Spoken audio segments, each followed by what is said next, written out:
नमस्कार विद्यार्थियों, आज हम कक्षा 11 की पाठ्य पुस्तक जो है आरोह है उसके बारे में बात करना चाहते हैं। आरोह पाठ्य पुस्तक के दो पार्ट हैं, एक गद्य भाग है और एक पद्य भाग है। ठीक है, गद्य और पद्य। पद्य को काव्य खंड भी कहा जा सकता है। ठीक है, दो पार्ट हो गए। तो आज हम यहाँ से स्टार्ट कर रहे हैं, पद्य भाग से, काव्य भाग से। ठीक है, और इसका फर्स्ट जो चैप्टर है वो है कबीर की रचनाएं इसमें दी गई है। ठीक है, तो आरोह पाठ्य पुस्तक का हम चैप्टर पढ़ रहे हैं कबीर। ठीक है, इसको दो पार्ट में पढ़ेंगे, फर्स्ट पार्ट। ठीक है, तो सबसे पहले समझते हैं कबीर के बारे में। जो कवि हैं वो क्या करते हैं, इनके बारे में हम समझते हैं कि इनका जन्म हुआ है 1398 में लहरतारा यानी वाराणसी उत्तर प्रदेश में, और इनकी मृत्यु हुई है, इनका निधन हुआ है 1518 में मगहर में। ठीक है, और यहाँ पर बहुत सी किंवदंतियाँ या जनश्रुतियाँ, ठीक है, प्रचलित हैं कबीर के बारे में। कुछ मान्यताएं इससे अलग भी हो सकती हैं। ठीक है, इनके जन्म के बारे में, निधन के बारे में कुछ मान्यताएं अलग भी हैं। ठीक है, तो एक मान्यता जो है वो हमने यहाँ पर बताई है कि जन्म 1398 और मृत्यु 1518 में। ठीक है, तो ये जो है कबीरदास जी वो भक्ति काल से संबंधित हैं। ठीक है, हिंदी साहित्य के लिटरेचर को हम चार भागों में बांट सकते हैं। हिंदी साहित्य का जो इतिहास है वो सबसे पहले आदिकाल है, फिर भक्ति काल आता है, फिर रीतिकाल आता है, और अभी जो रचनाएं हो रही हैं वो आधुनिक काल के अंतर्गत रखी जाएंगी। तो हिंदी साहित्य के इतिहास को चार भागों में बांटा जाएगा, आदिकाल, भक्ति काल, रीतिकाल और आधुनिक काल। तो हम बात कर रहे हैं भक्ति काल की। इस भक्ति काल में जो रचनाएं हुई वो भक्ति काल की रहेंगी। ये दो प्रकार की रचनाएं इसमें हुई। ठीक है, भक्ति काल में एक तो हो जाएगा सगुण भक्ति धारा, ठीक है, और एक निर्गुण भक्ति धारा। दो प्रकार के इसमें उपासक थे। पहला हो गया सगुण भक्ति, जिसमें ईश्वर का आकार माना जाता है, कहा जाता है कि वो साकार भक्ति करते हैं, तो वो सगुण भक्ति हो गई। और निर्गुण मतलब निराकार भक्ति करना, यानी ऐसा ईश्वर जिसका कोई आकार नहीं हो। ठीक है, तो सगुण भक्ति हो गई और एक निर्गुण भक्ति। सगुण में हो जाएगा एक तो राम भक्ति प्रमुख रूप से, और एक कृष्ण भक्ति धारा। ठीक है, दो पार्ट में इसको बांटा गया। ठीक है, इसमें हो जाएगा, इसमें राम भक्ति धारा में मुख्य रूप से तुलसीदास जी आते हैं, कृष्ण भक्ति धारा में मुख्य रूप से सूरदास जी आते हैं। ठीक है, हम बात कर रहे हैं निर्गुण भक्ति धारा की। ठीक है, तो भक्ति काल की निर्गुण भक्ति धारा में इसको दो भागों में हम बांट सकते हैं। ठीक है, भक्ति काल के निर्गुण जो धारा है उसको दो भागों में बांटा जा सकता है। एक तो हो जाएगा प्रेमाश्रयी, ठीक है, एक तो प्रेमाश्रयी धारा हो गई और एक ज्ञानाश्रयी धारा हो गई, ज्ञानाश्रयी। ठीक है, एक तो प्रेम पर आश्रित होगी। इसके प्रमुख जो कवि कहलाएंगे वो मलिक मोहम्मद जायसी कहलाएंगे, मलिक मोहम्मद जायसी, जिनकी प्रमुख रचना है पद्मावत। ठीक है, और दूसरी जो धारा होगी वो ज्ञानाश्रयी, ज्ञान पर आश्रित होगी, और इसके जो प्रमुख कवि होंगे वो कहलाएंगे कबीर। ठीक है, तो हमारी बात आती है कि जो कबीर हैं वो भक्ति काल की निर्गुण भक्ति की ज्ञानाश्रयी शाखा के प्रमुख कवि हैं। ठीक है, इसके बाद हम समझते हैं कि ये अनपढ़ थे। कुछ लोग ऐसे मानते हैं कि ये अनपढ़ थे और इन्होंने जो भी ज्ञान प्राप्त किया, जो भी हमको प्रदान किया है, ये रचनाएं लिखी है, वो किस प्रकार लिखी है। अगर वो अनपढ़ थे तो ये कहा गया उनके बारे में कि वो देशाटन से, देशाटन मतलब देश में अटन करना, घूमना, देश में घूमकर और सत्संग कर कर, सत्संग मतलब अच्छे लोगों का संग करके, विद्वानों का साथ लेकर, यानी उन्होंने कोई एक सिस्टमैटिक ढंग से औपचारिक शिक्षा उन्होंने ग्रहण नहीं की, किसी विद्यालय में वो नहीं गए, किसी आश्रम में वो नहीं गए, बल्कि अच्छे लोगों विद्वानों का साथ लेकर उनका उन्होंने साथ किया और उन्होंने उस ज्ञान को प्राप्त किया। और देश में घूम घूम कर जो भी प्रत्यक्ष जो अनुभव हुए उनको कि समाज में क्या घटित हो रहा है, कौन सी घटनाएं चल रही है, ठीक है ना, मनुष्य का व्यवहार किस प्रकार का है, तो ये सब उन्होंने देख करके, ठीक है, प्रत्यक्ष जो अनुभव हुआ उनसे उन्होंने ज्ञान प्राप्त किया है, ठीक है ना। तो वे अनपढ़ थे, ठीक है ना, सिस्टमेटिक ढंग से उनको ज्ञान नहीं था, लेकिन वो देशाटन से पूरे देश में घूम करके और विद्वानों का साथ लेकर उन्होंने जो प्रत्यक्ष जो अनुभव उन्होंने देखे, प्रत्यक्ष जो चीजें उन्होंने देखी, उनका उन्होंने अनुभव किया है, ठीक है, और वो हमें रचनाओं में पढ़ने को मिलता है, ठीक है। और इनका वाणी पर क्या था, एकाधिकार था, ठीक है, इनकी रचनाएं प्रभावी थी और ये सटीक व्यंग करते थे, सटीक रूप से वो कहते थे, ठीक है ना। मूर्ति पूजा पर वो विरोध करते थे, मूर्ति पूजा पर व्यंग किया उन्होंने, और धर्मों पर व्यंग किया उन्होंने, ठीक है, कि हिंदू है मुसलमान है ये अलग अलग नहीं है, और आत्मा और परमात्मा को एक ही माना, ठीक है ना। तो ये सटीक रूप से कहते थे, बेबाक रूप से ये कहते थे, इसलिए वाणी का डिक्टेटर इनको कहा जाता है, वाणी का तानाशाह है, जो उन्होंने कह दिया वही सही है, ठीक है ना। तो वाणी का डिक्टेटर इनको कहा जाता है। और इनकी जो प्रमुख रचना है वो बीजक है, सारी जितनी भी रचनाएं इन्होंने लिखी है उनका कलेक्शन जो कहलाएगा वो बीजक है, सारी रचनाओं का संग्रह है। और इस बीजक के 3 पार्ट हैं। पहला नंबर है साखी या साक्षी, ठीक है, दूसरा है सबद और तीसरा है रमेनी। साखी, सबद और रमेनी, ठीक है। ये साखी में बहुत सारे दोहे इन्होंने लिखे हैं, सबद में बहुत सारे पद हैं जिनमें से कुछ पद हम पढ़ेंगे, और तीसरा है रमेनी, ठीक है। तो ये जो रचना है वो इन्होंने खुद ने नहीं लिखी है, बल्कि ज्ञान इनका है, ठीक है, नॉलेज इनका है, शिक्षाएं इनकी है, और इनको लिखा किसने है, लिपिबद्ध किसने किया है, उनके शिष्यों ने इनको इन रचनाओं को लिखा है, ठीक है। तो बात करते हैं इनकी रचनाओं की, कुछ पदों की। इस चैप्टर में 2 पद दिए गए हैं, आज हम पहला पद पढ़ेंगे। और ये जो पद दिया गया है ये पद है कबीर वांग्मय से लिया गया है। ये कबीर वांग्मय भाग 2, भाग दूसरा जो है कबीर वांग्मय का, उससे लिया गया है। और कबीर वांग्मय जो था वो जयदेव सिंह और वासुदेव सिंह द्वारा संकलित है, संपादित है, ठीक है ना। जयदेव सिंह और वासुदेव सिंह ने कबीर वांग्मय लिखा था, उस कबीर वांग्मय से ये 2 पद लिए गए हैं जिनको आज हमें पढ़ना है, समझना है, ठीक है। तो ये जो काव्य पाठ हम पढ़ रहे हैं इसमें से 3 प्रकार के प्रश्न हमसे पूछे जाते हैं।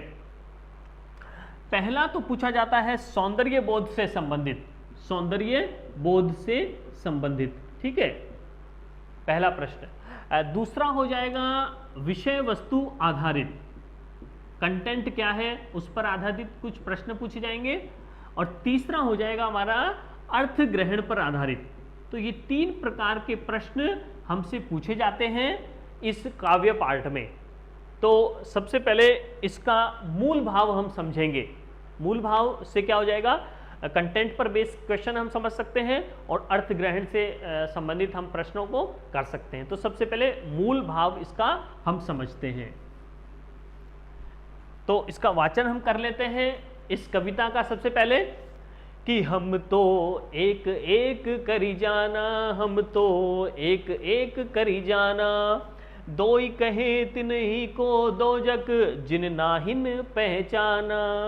और एक ही पवन एक ही पानी एक ही ज्योति समाना, और एक ही खाक गड़े सब बांधे एक ही कोहरा साना। जैसे बाढ़ काष्ठ ही काटे, अगिन न काटे कोई। और सब घटियंतर तू ही व्यापक, धरे स्वरूपे सोई। और माया देख के जगत लुभाना, काहे रे नर गरबाना। और निर्भय भया कछु नहीं व्यापक, कहे कबीर दीवाना। हम तो एक एक करी जाना, हम तो एक एक करी जाना। तो कबीरदास जी क्या कह रहे हैं कि हम यानी मैं क्या करता हूं, एक को एक ही मानता हूं। ठीक है, एक मतलब ईश्वर, इस शब्द का मतलब है ईश्वर। एक को एक मानता हूं, दो नहीं मानता हूं, जो कि लोग मानते हैं, वो मैं नहीं मानता। मैं क्या करता हूं, ईश्वर को एक ही मानता हूं। इस एक का मतलब क्या है, ईश्वर। इस एक का मतलब एक नंबर। तो मैं ईश्वर को एक ही मानता हूं। और दूसरे लोग क्या करते हैं, वो अलग अलग मानते हैं। कैसे, आत्मा को अलग मानते हैं और परमात्मा को अलग मानते हैं। ठीक है ना, परमात्मा मतलब ईश्वर, ये ईश्वर है। और आत्मा कहाँ होती है, प्रत्येक मनुष्य में होती है। तो सभी मनुष्य क्या मानते हैं कि ये आत्मा अलग चीज है, ये तो मनुष्यों में होती है, और परमात्मा जो है वो हमको दिखता नहीं है, वो अलग कहीं रहता है। तो ये अलग अलग चीजें हैं। लेकिन कबीरदास जी कह रहे हैं कि ये आत्मा और परमात्मा एक ही चीज है। ठीक है, ये आत्मा जो है इसी का पार्ट है, इसी का हिस्सा है, तो अलग कैसे हो सकता है ये। ठीक है ना, जैसे कोई पुस्तक है और पुस्तक में से बहुत सारे पेज होते हैं, पृष्ठ होते हैं, तो वो पुस्तक के जो पेज हैं वो अलग काउंट में नहीं आएंगे, बल्कि उस पुस्तक में ही रहेंगे। ठीक है, अलग से भी वो एक पेज निकलेंगे, लेकिन उसको उस पुस्तक का ही एक पुस्तक का ही पार्ट माना जाएगा हर पेज को। उसी प्रकार ये जितनी भी आत्माएं हैं, जितने भी मनुष्य हैं, वो उसी का ही हिस्सा ही हैं, अलग कुछ नहीं है। यहीं से उत्पन्न हुए हैं परमात्मा से, और यही वापस चले जाएंगे। ठीक है, तो अलग कुछ नहीं है। क्या कह रहे हैं, समझिए कि हम यानी मैं क्या करता हूं, ईश्वर को अर्थात आत्मा और परमात्मा को एक ही मानता हूं। और दो ही कहे तिन्ही को दो जग, जिन नाहिन पहचाना। लेकिन जो व्यक्ति नहीं पहचानते हैं, मैं तो पहचानता हूं कि ईश्वर एक ही है, आत्मा और परमात्मा एक ही है, लेकिन जो नहीं पहचानता है वह व्यक्ति क्या होगा कि वो व्यक्ति क्या करेगा, दो ही कहता है। जो व्यक्ति नहीं पहचानता है ईश्वर को और वो उसको आत्मा और परमात्मा को अलग अलग चीजें कहता है, वो क्या करेगा, तिन्ही को दोजक, उनको दोजक मिलेगा। दोजक का मतलब है नरक मिलेगा उनको, वो नरक के ठीक है, नरक के उत्तराधिकारी है, वो नरक के भागी होंगे। उनको स्वर्ग नहीं मिलेगा, उनको नरक मिलेगा। क्यों? क्योंकि वो वास्तविकता से अनजान है। ठीक है, वास्तविकता को जानते हुए भी वो क्या कर रहे हैं, उसको झुटला रहे हैं। ठीक है, उनको पता है सबको कि ये जो आत्मा है कि वो कहां से आई हुई है, इनका प्रत्येक मनुष्य का जन्म कहां से हुआ है। ठीक है, वो परमात्मा के पास से आई हुई है। ठीक है, और मरने के बाद वो आत्मा वापस यहीं चली जा रही है। ठीक है, किसी के पास वो रहती नहीं है, जमीन पर नहीं रहती, पृथ्वी पर नहीं रहती, वापस वो चली जा रही है परमात्मा के पास। ठीक है, तो इस प्रकार कबीरदास जी क्या कह रहे हैं कि मैं ईश्वर को अर्थात आत्मा और परमात्मा को एक ही मानता हूं, और जो ऐसा नहीं मानते हैं, नहीं पहचानते हैं और ईश्वर को दो मानते हैं, आत्मा और परमात्मा में भेद करते हैं, दो कहते हैं, दो ही कहे मतलब दो कहते हैं, और वे व्यक्ति तिन्ही को दोजक, वे व्यक्ति नरक के भागी होते हैं, नरक में जाते हैं। ठीक है, और क्या कहा है, क्यों कैसे सिद्ध किया है कि एक ही चीज है, ये ईश्वर एक ही है और कुछ भी नहीं है। यहां पर कैसे सिद्ध किया है कि एक ही पवन, ये जो हवा है इसके अलग अलग स्वरूप हमको दिखाई दे रहे हैं, लेकिन एक ही पवन है ये और एक ही पानी। ठीक है, एक ही पवन है, एक ही पानी है, लेकिन ये सारी चीजें एक ही ज्योति में समा जाती हैं। ठीक है, ये एक ही प्रकार की ज्योति में, किसकी ज्योति है? परमात्मा की ज्योति है ये। ठीक है, परमात्मा का जो प्रकाश है, परमात्मा का जो उजियारा है, उसी प्रकाश में ये सारी चीजें वापस चली जाती है, वहीं से उत्पन्न हुई है। ठीक है, वहीं से उत्पन्न हुई है और वहीं वापस चली जाएंगी। तो कबीरदास जी कह रहे हैं कि एक ही पवन है, एक ही पानी है, ये सारी चीजें कहाँ चली जाती है?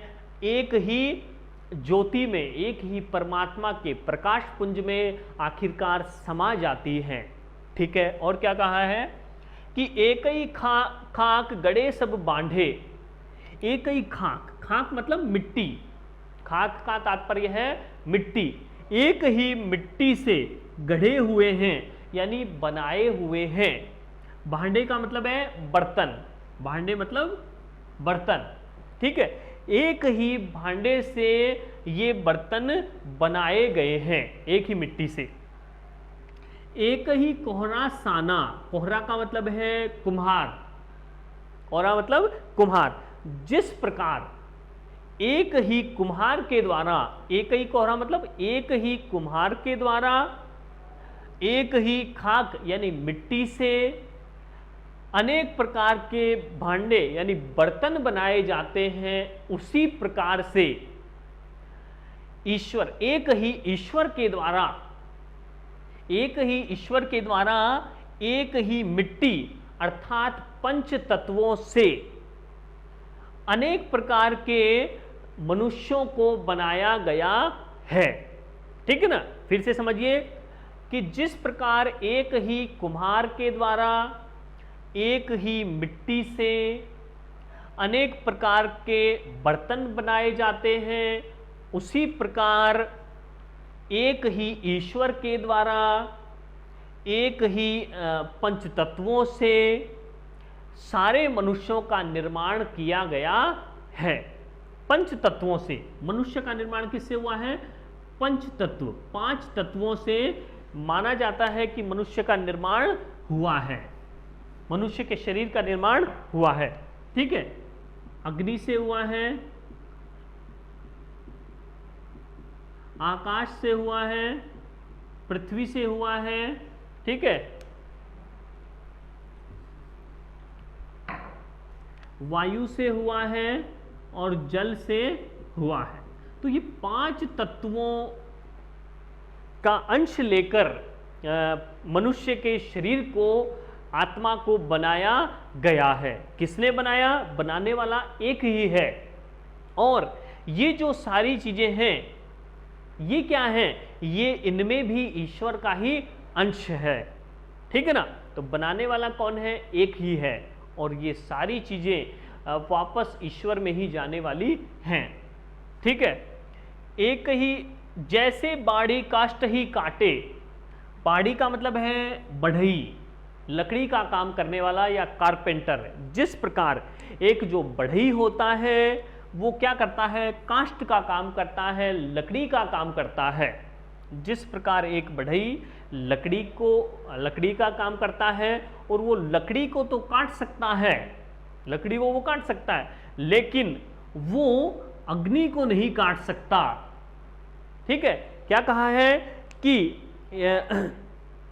जिस प्रकार किसी भी लकड़ी में, कोई भी लकड़ी हम देखते हैं तो उसमें जब आग लगाते हैं तो वो लकड़ी जलने लगती है।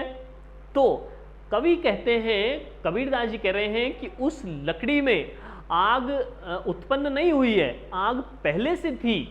ठीक है, उसको प्रदीप्त कर दिया गया है, जला दिया गया है।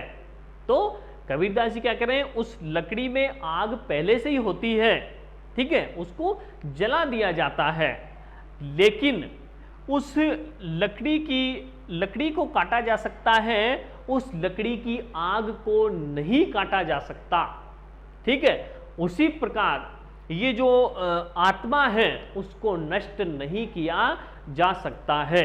शरीर को तो मारा जा सकता है, ठीक है, शरीर हमको दिखता है, ठीक है, शरीर का तो कोई स्वरूप है, शरीर को नष्ट किया जा सकता है, क्षण भंगुर है, लेकिन जो आत्मा है उसको नष्ट नहीं किया जा सकता। क्यों?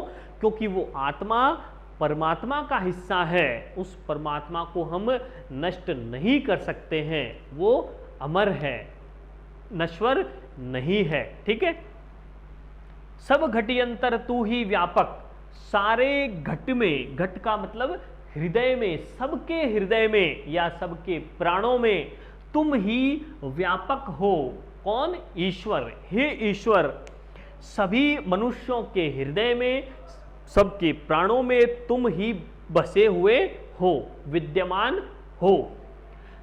धरे स्वरूपे सोई, स्वरूपे मतलब स्वरूप, ठीक है, तुम ही अनेक स्वरूपों में, सबके प्राणों में, सबके हृदय में समाये हुए हो। ऐसा कह सकते हैं कि प्रत्येक कण में विद्यमान हो, ठीक है।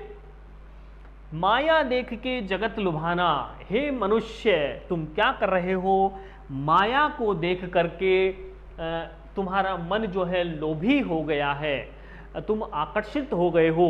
किसकी ओर? माया की ओर। माया का मतलब है सांसारिक जो मोह माया है, ठीक है ना। तुम ये अत्याधुनिक संसाधनों से क्या हो गए हो? आकर्षित हो गए हो। तुम्हें देखकर ये लग रहा है कि मेरा जीवन कितना सरल हो गया है, मैं आधुनिक बन गया हूँ। और ये जितने भी साधन हैं, ये जितने भी रिश्ते हैं, ये क्या करते हैं? हमको बांध लेते हैं, ठीक है। और फिर इस संसार से दूर जाने का, ईश्वर की भक्ति करने का हमारा मन नहीं करता है।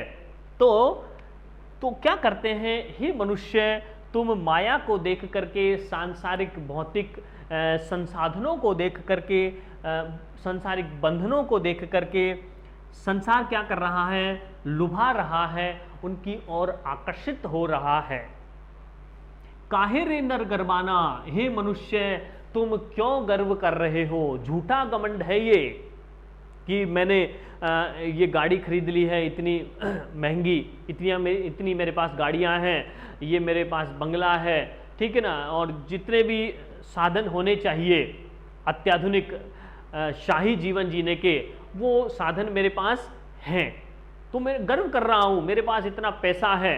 वो नहीं करना चाहिए, क्योंकि ये केवल क्षण भर के लिए हैं, ठीक है ना। ये सब हमारा नहीं है, ये हमारे मरने के बाद हमारे साथ नहीं जा सकता है, ठीक है ना। ये यहीं पृथ्वी पर ही रहेगा, ठीक है ना। इसको हम साथ नहीं ले जा सकते, तो हमारा कैसे हो सकता है ये? तो जो हमारी चीज है ही नहीं, उस पर हम गर्व कैसे कर सकते हैं, ठीक है।